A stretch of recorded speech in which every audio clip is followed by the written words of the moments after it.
आप सभी को जय मसीह की। परमेश्वर यीशु मसीह के नाम से आप सभी का हमारे इस फेथ डिफेंडर चैनल पर स्वागत है। इस कॉन्ट्राडिक्शन की सीरीज या विरोधाभास की श्रृंखला में आज हम एक और कॉन्ट्राडिक्शन या विरोधाभास को देखने वाले हैं, जो हमें मिलता है मत्ती रचित सुसमाचार और लूका रचित सुसमाचार में, जहां पर यीशु मसीह की वंशावली को दर्ज किया गया है। हमारे कुछ गैर मसीह भाई या जो विश्वास नहीं करते यीशु मसीह पर, वो ये सवाल को ज्यादातर मात्रा में करते हैं कि मत्ती रचित सुसमाचार में जो वंशावली दर्ज है और लूका रचित सुसमाचार में जो वंशावली या जीनियोलॉजी जो दर्ज है, वह एक दूसरे से मेल नहीं करती बल्कि अलग अलग है। इस प्रकार से बाइबल में कॉन्ट्राडिक्शन है, अर्थात बाइबल में विरोधाभास है। यह कहकर हमारे गैर मसीह भाई सवाल करते हैं और कहते हैं कि बाइबल गलत है। आइए हम इसे संक्षिप्त में देखते हैं। मत्ती रचित सुसमाचार पहले अध्याय के 16 वचन में, जहाँ पर लिखा है याकूब से यूसुफ उत्पन्न हुआ। इसका मतलब यहाँ पर यूसुफ के पिताजी का नाम याकूब है, यानी कि यीशु मसीह के दादाजी का नाम यहाँ पर याकूब दर्ज किया गया है। और लूका रचित सुसमाचार तीसरे अध्याय के 23वें वचन में यूसुफ के पिता का नाम एली दर्ज किया गया है, यानी कि यीशु मसीह के दादाजी का नाम यहाँ पर एली लिखा हुआ है।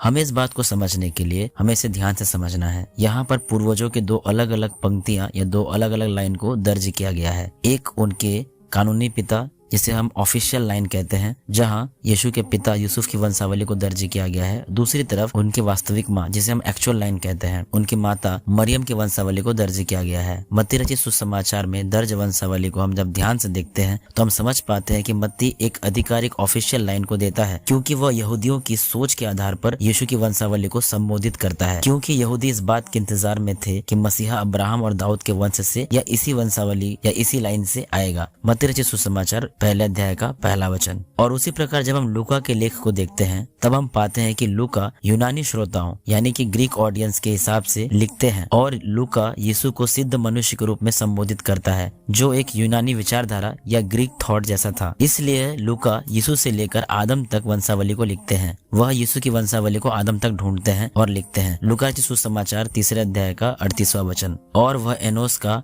और वह शेत का और वह आदम का और वह परमेश्वर का पुत्र था। यहाँ पर आदम तक की वंशावली को दर्ज किया गया है। और हम इस बात को भी जानते हैं कि लूका एक इतिहासकार थे और उन्होंने यीशु मसीह की वंशावली को आदम तक ढूंढते हुए लिखा है। इस आधार पर हम समझते हैं कि मत्ती ने यीशु के पिता की वंशावली को लिखा है और लूका ने यीशु के माता की वंशावली के आधार पर लिखा है। जिस प्रकार आज भी हमारे जीवन में हम देख पाते हैं कि हमारे माता की एक वंशावली होती है और एक हमारे पिता के तरफ की वंशावली होती है, उसी प्रकार से यीशु मसीह का भी वंशावली दोनों प्रकार से दर्ज किया गया है। और हम इसमें यह बात भी देखते हैं कि दोनों वंशावली में मसीह से लेकर दाऊद तक वंशावली को दर्ज किया गया है। प्रत्येक वंशावली में दाऊद के एक अलग अलग पुत्र के माध्यम से लिखा हुआ है। जैसे मत्ती ने यूसुफ, जो उसका कानूनी पिता था, जो ऑफिशियल लाइन में आते थे, उनके माध्यम से दाऊद के पुत्र सुलेमान राजा को दर्ज किया है, यानी कि दाऊद के पुत्र सुलेमान राजा के द्वारा उसी लाइन में यूसुफ को दर्ज करते हुए यीशु की वंशावली को दर्ज किया गया है। मसीह को दाऊद का सिंहासन विरासत में मिला, दूसरा सैमुएल 7:12। और उसी प्रकार से दूसरी ओर हम देखते हैं लूका का उद्देश्य मसीह को एक वास्तविक मानव के रूप में दिखाना था, इसलिए वो मसीह से लेकर दाऊद के पुत्र नातान को दर्ज करता है। यहाँ पर ध्यान देने वाली बात यह है कि यहाँ पर भी दाऊद का जिक्र किया गया है, लेकिन यहाँ पर दाऊद के पुत्र नातान को दर्ज किया गया है, क्योंकि इसके आधार पर यीशु को पूरी तरह से मानव होने का दावा भी हम कर सकते हैं। तो यहाँ पर एक और सवाल आता है कि दाऊद के किस पुत्र से यीशु का वंशज हुआ था? तो इसका जवाब कुछ इस प्रकार से है। मत्ती 1:6 में यीशु के वंश को सुलेमान के द्वारा पता लगाया गया है, जो कि दाऊद का पुत्र था। और लूका 3:31 में नातान के माध्यम से इसका पता लगाया गया है, जो भी दाऊद का पुत्र था। मरियम का वंशज बत्सेबा के पुत्र नातान के अनुसार दाऊद की पत्नी के माध्यम से आया, इसलिए यीशु स्वाभाविक रूप से नातान के माध्यम से और कानूनी तौर पर सुलेमान के माध्यम से दाऊद के वंशज थे। लूका यह नहीं कहता कि वह यूसुफ के द्वारा यीशु की वंशावली दे रहा है, इसके बजाय वह इस प्रकार से लिखता है कि यीशु जैसा माना जाता था यूसुफ का पुत्र था। लूका 3:23। यहाँ पर ध्यान देने वाली बात यह है कि ब्रैकेट में लिखा जैसा माना जाता था। इसका मतलब वह उसका एक ऑफिशियल लाइन का या फिर कानून के आधार पर वह उसका पिता था, क्योंकि वह मरियम का पति था। इस आधार पर हम यह कहते हैं कि मत्ती यूसुफ की वंशावली दे रहा है और लूका केवल पुरुष के नामों को सूचीबद्ध करके वंशावली को हिब्रू या इब्रानी पारंपरिक रूप का अनुसरण कर रहा है, जिसमें मरियम को उसके पति के नाम से नामित किया गया है। प्राचीन समय में पुरुष अक्सर अपने दामादों को अपने पुत्रों के रूप में मानते थे। मरियम की जगह उसके दामाद का नाम यूसुफ का नाम दर्ज किया गया है।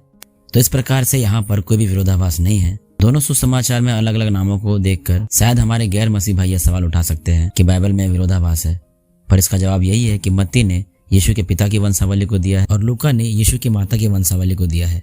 वीडियो को अंत तक देखने के लिए आप सभी का धन्यवाद। इस प्रकार के और विरोधाभास को हम आने वाले समय में देखेंगे।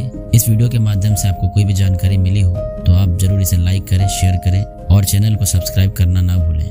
आप सभी को जय मसीह की, परमेश्वर के नाम की महिमा हो।